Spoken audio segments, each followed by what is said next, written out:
gabinete de Marcos Peña y todavía se extiende. Se está dando ahora el cierre de los discursos y se espera que en algunos minutos más finalice entonces este informe y que comience la salida de los diputados, pero nosotros ya estamos aquí con Nicolás del Caño, el diputado, para hacerle preguntas respecto de su balance y las respuestas que le ha brindado, ¿no? Porque usted le preguntó, por un lado, por los despidos del INTI y del Hospital Posadas y también por el poder adquisitivo del salario.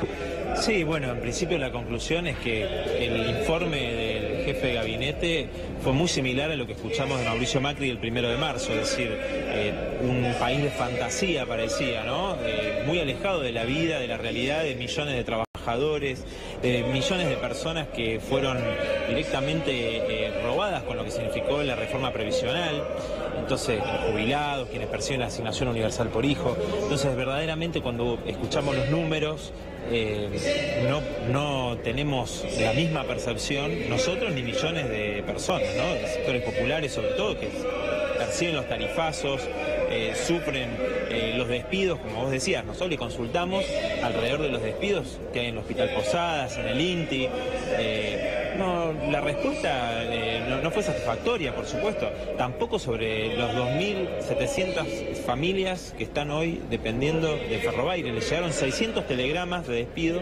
Recuerden ustedes que María Eugenia Vidal decretó el traslado de Ferrobaires al ámbito de la nación. Bueno, no solamente se quedan más de 100 pueblos sin el servicio de transporte del ferrocarril, sino que además van a despedir 1.500 trabajadores por lo menos. El resto dice que pasaría a Nación, pero tampoco está seguro. Es decir, y ahora nos enteramos que llegan 600 telegramas de despido. Entonces, por un lado nos dice que crece el empleo y por otro lado justifica los despidos de propios organismos estatales. Y además, con respecto al poder adquisitivo, se desdijo el propio jefe de ministros y desdijo al presidente, porque primero en su informe dijo que se estaba recuperando el poder adquisitivo. Cuando nosotros le preguntamos, bueno, tuvo que reconocer que no.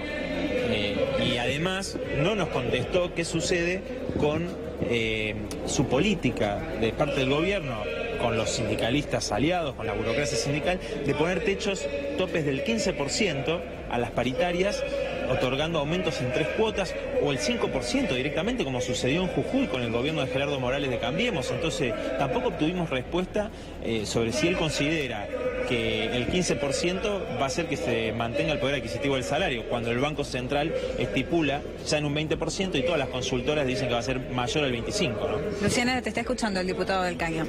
Nicolás, te saluda Luciana Rubinska, te prestaba mucha atención a partir del análisis que hacías del informe de Marcos Peña. Me quedé pensando en una declaración que hizo en relación a que buscan bajar impuestos. Lo que no me quedó claro es cómo y qué impuestos. ¿A vos te quedó claro?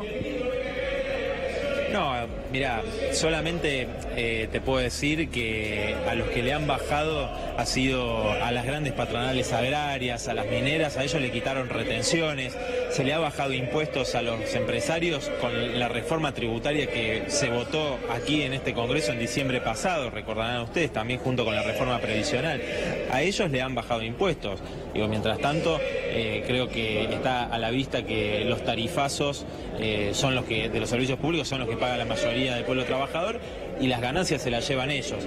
Ahora, habría que ver, capaz que lo que dijo ayer el presidente a las patronales agrarias, a la sociedad rural, de que ellos no estaban solos y que el gobierno los acompañaba y que las retenciones eran algo absurdo, quizás anticipe nueva quita de retenciones, ¿no?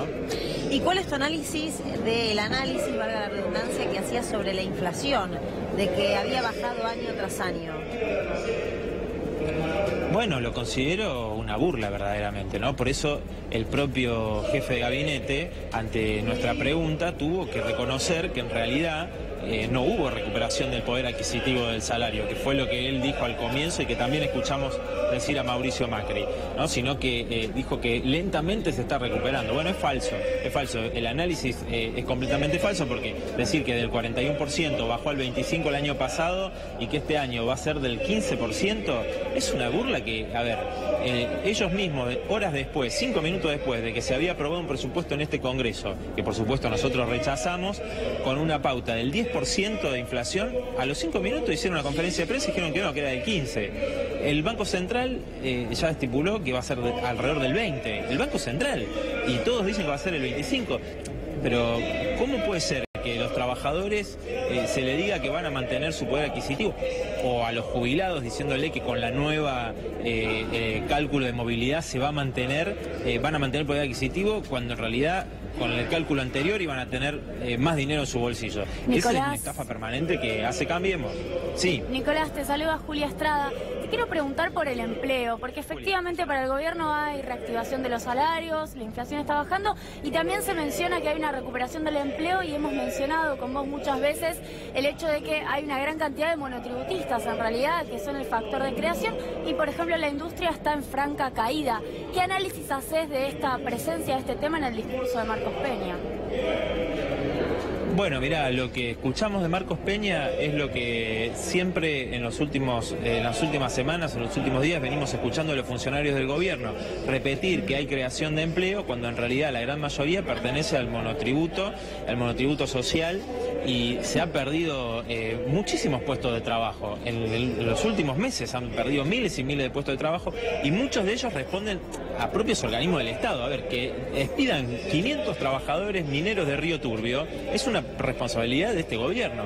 122 trabajadores del Hospital Posadas, que nos respondieron con vueltas y vueltas a nuestra pregunta de por qué despidieron a esos 122 trabajadores, diciendo que en realidad están poniendo más dinero en el Hospital Posadas, ¿no?, cuando despiden trabajadores, o habernos dicho que después de 2 años las autoridades del INTI hicieron un análisis por el cual llegaron a la conclusión de que había que despedir a 250 técnicos y profesionales, mientras, según lo dice algunos periodistas, hay 100 personas que se nombraron desde las propias autoridades del INTI, que reciben sueldos abultados y que no se conoce verdaderamente si tienen la idoneidad, como sí lo tienen los trabajadores que han sido despedidos del INTI. Y justificaron diciendo eso, simplemente que hubo un análisis. O sea, fíjate vos que no explicaron a qué se debió este análisis, pero creo que está claro.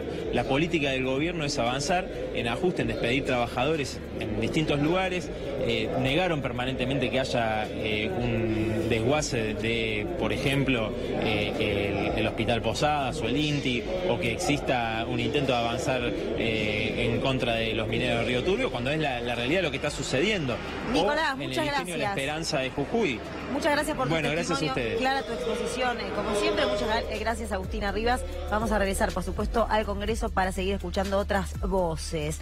Voces, eso también hubo dentro de tribunales, porque tuvo que declarar Rubén Carrazone, el abogado penalista acusado ahora de femicidio, de haber asesinado a su mujer Estela Maris, a quien se la vio por última vez el 29 de diciembre de 2016. Ayer se presentó a los tribunales